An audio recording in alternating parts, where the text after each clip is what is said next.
చందు వాళ్ళ సొంత చెల్లి ఉంది, ఒకసారి మాట్లాడదాం. చందు ఎప్పుడు మాట్లాడినమ్మా చివరి? లాస్ట్ 9:38కి పొద్దున మాట్లాడానండి నిన్న. అంతే, లక్కడి కపుల్కి వెళ్తున్నాను, పవిత్ర వాళ్ళ ఇన్సూరెన్స్ అదే పిల్లలకి లైఫ్ ఇన్సూరెన్స్ ఏదో చేపిస్తాను వెళ్ళినాడు. పని అయిపోయినాక వస్తా అన్నాడు. రా అన్న తినడానికి అన్న. మళ్ళీ కాల్ చేస్తే లిఫ్ట్ చేయలేదండి. ఇక ఫ్రెండ్స్కి అందరికీ చెప్పి పంపించినాము. ఇంకా లాస్ట్కి ఒకసారి మణికొండలో ట్రై చేద్దాం, అక్కడ ఉంటాడేమో అనుకున్నాము. మణికొండలో వస్తే వరకు ఉన్నాడు. లోపల నుంచి గొల్లం పెట్టుకున్నాడు, డోర్ తీయట్లేదంట. అయితే డోర్ అలా కొట్టేసి లోపలికి వెళ్ళేసరికి సూసైడ్ చేసేసుకున్నాడు. ఆయన ఎప్పుడు చేసుకున్నాడో మీ పిల్లలు వెళ్ళేసరికి 5 అయింది. మళ్ళీ ఇక్కడ మాకు కాల్ చేసేసరికి 7 అయిపోయింది. అప్పటికి బాడీ టైట్ అయిపోయిందంట. ఇన్స్టాగ్రామ్ లో కూడా ఏదో వీడియో పెట్టిందంట పవిత్ర దగ్గరికి వెళ్తున్నాను అని అన్నాడు. కానీ మేము ఆ మాట కూడా అన్నాము, నేనేం పిరికోని కాదు, నేనేం అట్లా చేయను అని చెప్పినాడు. మళ్ళీ చేసిండు. ఎందుకమ్మా ఇప్పటి నుండి మధ్యలో ఇంట్లో ఉండేవాడు, ఇక్కడే ఉండేవాడు మణికొండలో పవిత్ర? అంటే అప్పుడప్పుడు వస్తూ ఉండే పోతూ ఉండే. మామూలుగా ఆమె చనిపోయినప్పటి నుంచి డిప్రెషన్కి వెళ్ళిపోయినాడు. ఇక అంతే, హాస్పిటల్కి రమ్మంటే రాలేదు, మేము మాతో మాట్లాడలేదు, ఫేస్ టు ఫేస్ అస్సలు రాలేదు మాకు. అంతే, డిప్రెషన్కి వెళ్ళిపోయినాడు, ఆమె దగ్గరికి వెళ్ళిపోయినాడు. అంటే మీతో మాట్లాడే సమయంలో ఏమైనా డౌట్ వచ్చింది ఇట్లా ఇదైతే? డౌట్ నాకు రాలేదండి. పాపం మనం చనిపోయింది కదా, వాళ్ళు చేపిస్తున్నాడేమో ఇన్సూరెన్స్ అని అనుకున్నాం. నేను కూడా పని అయిపోయినాక వస్తా అమ్మా తినడానికి వస్తా అని చెప్పినాడు. ఎట్లా ఉంటుండే చందు కుటుంబ సభ్యులతో? అందరితోటి బాగుంటాడు అండి, అందరితోటి బాగుంటాడు, మంచిగా ఉంటాడు, ఒక మాట ఎవరిని అన్నాడు, చాలా బాగుంటాడు. ఆ పరిచయం అయినప్పటి నుంచి ఇదంతా అయిపోయింది. అంతే. ఎంతమంది పిల్లలు ఏం చదువుతారమ్మా చందు పిల్లలు అయినా? పాప ఒక ఆమె ఇప్పుడు 2nd వెళ్తుంది, బాబు LKG UKG వెళ్తాడు. చిన్న పిల్లలు, 2 పిల్లలు. మీతో మాట్లాడే వాళ్ళ పవిత్ర? లేదు, నాకు కాంటాక్ట్ లో లేదా. సంథింగ్ సీరియల్ యాక్టర్ అంతే. యాక్టింగ్ కాకుండా ఇంకా వేరే బిజినెస్ చేసేవాడు చందు? ఆయన ముందు రియల్ ఎస్టేట్, అది ఏమంటారు, సాఫ్ట్వేర్ లో చేసేవాడు. ఆయన ఫుట్బాల్ ప్లేయర్. ఆయనకు మంచి లైఫ్ ఉండే, మొత్తం స్పాయిల్ చేసుకున్నాడు. మంచి సీరియల్స్ వస్తున్నాయి, స్పాయిల్ చేసుకున్నాడు. అందరితోటి మంచిగా ఉంటాడు, ఫ్రెండ్స్ తోటి కూడా చాలా మంచిగా ఉంటాడు. ఫ్రెండ్స్ కి ధైర్యం చెప్తాడు ఆయన. కానీ ఆయన ఇట్లా చేస్తుంటే అసలు ఇప్పటికీ నమ్మబుద్ధి అయితే లేదు. ఆయన సూసైడ్ చేసుకున్నాడు అంటే, పక్కన ఎవరో సూసైడ్ చేసుకుంటే ఆయన బెదిరించి గుంజినాడు. కానీ ఇప్పుడు ఈయన సూసైడ్ చేసుకుంటే అసలు నమ్మబుద్ధి అయితే లేదు. చాలా ధైర్యం ఉంటది, కానీ అది ఏమో దేవుడు అట్లా చేస్తున్నాడు అనుకుంటా మాకు.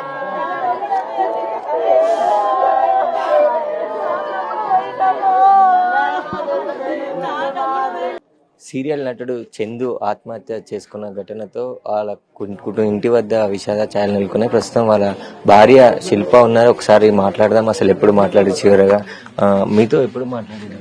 ఇప్పటి నుండి అంటే పర్సనల్ కాల్ ఏం జరగలేదు మా ఇద్దరి మధ్యలో కన్వర్సేషన్. తను పాప కోసమని గోల్డ్ అది ఏమంటారు, ఇప్పుడు మనకి స్కీమ్స్ ఉంటాయి కదా, అవి కట్టడానికి అనేసి కట్టాడనమాట. అది కంప్లీట్ అయిపోయింది. సో ఆర్నమెంట్ తీసుకొని రా అనేసి చెప్పాడు. సో దానికోసం ఆ కన్వర్సేషన్ తప్పితే దానికి మించిన కన్వర్సేషన్ వేరేది ఏం అవ్వలేదు మా ఇద్దరి మధ్యలో. సో పాపకి మాత్రం ఒక మాట అన్నాడంట, అమ్మని బాగా చూసుకో, మంచి చదువుకో, తమ్ముడిని బాగా చదివించుకో అనేసి అని అన్నాడంట. మీ మ్యారేజ్ ఎప్పుడైంది? ఎప్పటి నుంచి చందు అటు దూరం? మాది 2015 November 29th మా మ్యారేజ్ అయ్యింది. తను 2020లో ఎగ్జాక్ట్ మంత్ తెలియదు, somewhere in the month of June July ఉంటుంది, మిడ్ ఆఫ్ ద ఇయర్. అప్పటి నుంచి దూరం అయ్యాడు. అంటే ఏం చేసేవాడు ముందు? సీరియల్స్ రాకముందు చందు ఏం చేసేవాడు? అసలు దూరం కావడానికి కారణం? సీరియల్స్ చేస్తూ సైమల్టేనియస్గా తనకి సాఫ్ట్వేర్ కంపెనీ ఉండింది. సాఫ్ట్వేర్ ఇప్పుడు మనకి ఉంటాయి కదా, లాంగ్వేజెస్ కానీ ప్రోగ్రామింగ్ కానీ అవి ట్రైనింగ్ ఇచ్చే కంపెనీ ఉండింది. కొంచెం లాస్ అయినందుకు తీసేయాల్సి వచ్చింది అనమాట. తీసేసిన తర్వాత ఫుల్ ప్లేజ్గా ఇండస్ట్రీలోకి వచ్చేసాడు అనమాట. పవిత్ర ఎట్లా దగ్గరైంది ఆమెకి? మీరు పెళ్లి చేసుకుని పిల్లలు ఉన్నారు, ఆమె ఎందుకు ఎంటర్ కావాల్సి వచ్చింది? పవిత్ర జయరామ్ ఎంటర్ అయ్యింది త్రినేని కాంట్రాక్ట్ వల్ల. త్రినేని సీరియల్ ఎప్పుడైతే కాంట్రాక్ట్ సైన్ చేశాడో ఆ తర్వాత నుంచి చాలా చేంజ్ వచ్చింది. ఫస్ట్ లాక్డౌన్ తర్వాత నుంచి చాలా చేంజ్ వచ్చింది. అంటే మరి మీరు అడేలే కుటుంబ సభ్యులు అని మీరు ఇక్కడ దూరంగా ఉంటున్నారు అంటే గొడవ పడేది? అంటే తరచుగా గొడవలు అవుతున్నాయి. మేమేమనుకున్నామంటే ఏదో మిస్కమ్యూనికేషన్ అలా అనుకున్నాం, కానీ ఇంత డెప్త్గా వెళ్తాడు అంటే ఇది అన్ఎక్స్పెక్ట్ చేయలేదు. ఇది అన్ఎక్స్పెక్టెడ్. అంతలోపు మాకు తెలిసేలోపు అన్ఎక్స్పెక్టెడ్ అంటే మా మదర్ పాస్ అవే అయింది December 2019లో 21st. నేను అందులో నుంచి డిప్రెషన్లో నుంచి బయటికి రావడానికి నాకు ఆల్మోస్ట్ 2 years పట్టింది. అందులోనే ఇది ట్రావెల్ అయినారు వీళ్ళిద్దరు. సో నాకు తెలిసేసరికి ఆల్మోస్ట్ అంతా జరిగిపోయింది. సో అలా అన్నమాట. మీరు ఎప్పుడైనా మాట్లాడడం కానీ ఇంట్లో వాళ్ళు మాట్లాడడం కానీ జరగలేదు అసలు ఇట్లా? నేనే మాట్లాడాను తనతో, ఏదున్నా నేనే డీల్ చేశాను. అటు పవిత్రతో అయినా కానీ ఇతనితో అయినా నేను మాట్లాడాను. మాట్లాడితే అదే తను నాకు కావాలి అనేసి అన్నాను. అలా ఎలా కుదరదు కదా అది అనేసి అని అన్నాను. లేదు కావాలి అది అనేసి అని అన్నాడు. మళ్ళీ పిల్లలు ఎలా, ఆ డిస్కషన్ జరిగింది. బట్ తన ఇంట్రెస్ట్ మొత్తం అక్కడ ఉండింది. పోనీలే ఎక్కడో ఒక చోట ఫాదర్ అన్న ఉంటాడు కదా పిల్లలకి అని అనుకున్నాను. ఆల్ ఆఫ్ సడన్ ఈ యాక్సిడెంట్ అవ్వడము, మేబీ తను పోయింది కదా మా కోసం పిల్లల కోసం వస్తాడు, ఇన్ని రోజులు సఫర్ అయిన పెయిన్ మొత్తం పోయింది, కొంచెం డిప్రెషన్ ఉంటుంది, ఆ డిప్రెషన్లో నుంచి బయటికి వచ్చాక మళ్ళీ మాతో కలిసిపోతాడు, ముందట్లా మా లైఫ్ ఉంటుందని ఎక్స్పెక్ట్ చేశాను. కానీ ఇలా జరుగుతుందని ఎప్పుడు ఎక్స్పెక్ట్ చేయలేదు.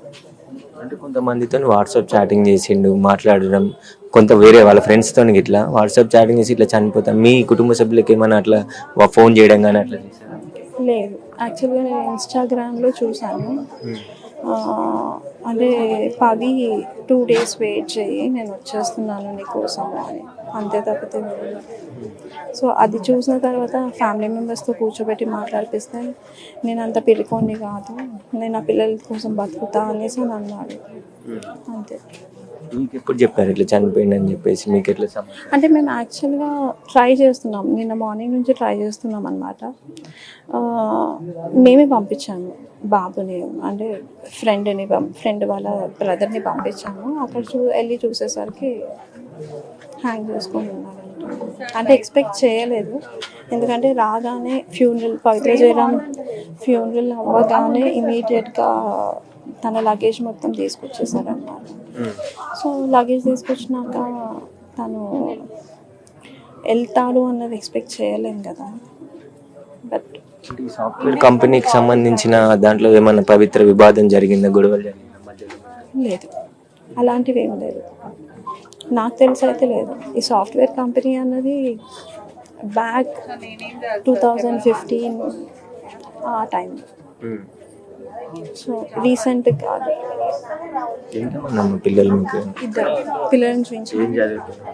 పాప 3rd standard, బాబు LKG.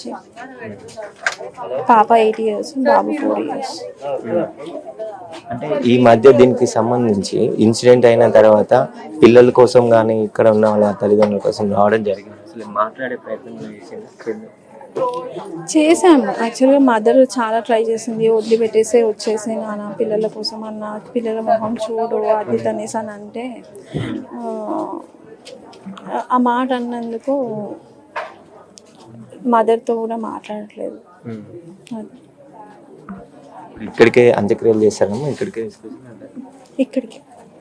ఇక్కడ నుంచి స్టార్ట్ అవుతుంది. మీరేం చెప్పాల్సుకున్నారు అంటే ఇలాంటి సంబంధాల వల్ల కుటుంబాలకు? యాక్చువల్గా ఎప్పుడైతే అడల్టరీ లీగలైజ్ అయ్యిందో అప్పటి నుంచి చాలామంది ఫ్యామిలీస్ చాలా డిస్టర్బ్ అయ్యాయి. మేబీ